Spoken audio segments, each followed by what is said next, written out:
කොන්දේසියක් තියෙනවා වතුකම්කරුන්ට අවුරුද්දකට මාසයකට දවස් 25 වැඩ දෙන්න ඕනේ කියලා. නැත්නම් වැඩ දෙන්න ඕනේ කියලා. නමුත් කම්පැනි සමහර වලට 20ක් දෙනවා. ඒ 25ක් ගියේ නැත්නම් ඒ 20ක් ගියා කියලා ඒගොල්ලන්ට පඩි කපන්නත් හොඳ නැහැ.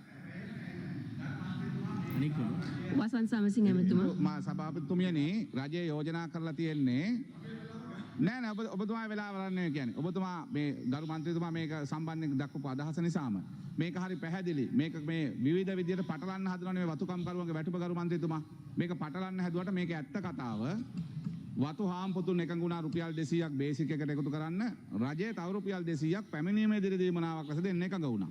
ඒතර මේ 200 ලබා ගැනීම පිළිබඳ ක්‍රමවේදයේදී පැමිණීමේ දිරිදීමනාවක් ලෙස දෙනවා. ඒතර පැමිණීම දිරිගන්වන්න අන්න ඒකට අපි යෝජනා කරලා තියෙනවා. අවම ඉන්නේ මම කියන ඒක තමයි කියන්නේ දවස් 15ක්වත් එනවනම් දෙන්න කියන එක තමයි හාම්පොත්තු කියන්නේ. අපි කිව්ව නෑ ගරු මන්ත්‍රීතුමා අහගන්න ඒකල අහගන්න නෑනේ මේ කියන කට්ටිය පටලනකට ඔබතුමා පැටලෙන්න එපා.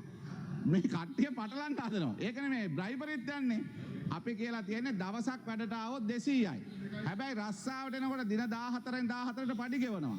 දින 14න් 14ට පඩි ගද්දි ඔබතුමත් දන්නවා දින 14න් 14ට පඩි ගෙවන්න හදනකොට ඒ නිසා අඩුම තරමේ ඒගොල්ලන්ට දින 8ක්වත් වැඩ දෙන්න ඕනේ කම්කරුවන්ට. දින 8ක්වත් වැඩ දුන්න නැත්නම් රස්සා වැඩක් නැහැ නේතන. ඒ නිසා අපි කියලා තියෙන්නේ දින 25ම වැඩ දෙන්න. හැබැයි ඒගොල්ලෝ කවදා දවසක් ආවත් ඒ දවසේ පඩිය රුපියල් 200 දෙන්න ඕනේ. ඒක තමයි අපේ කොන්දේසිය. කුඩා වතු කරුවන්ටත් මේක හිමි වෙන්න ඕන.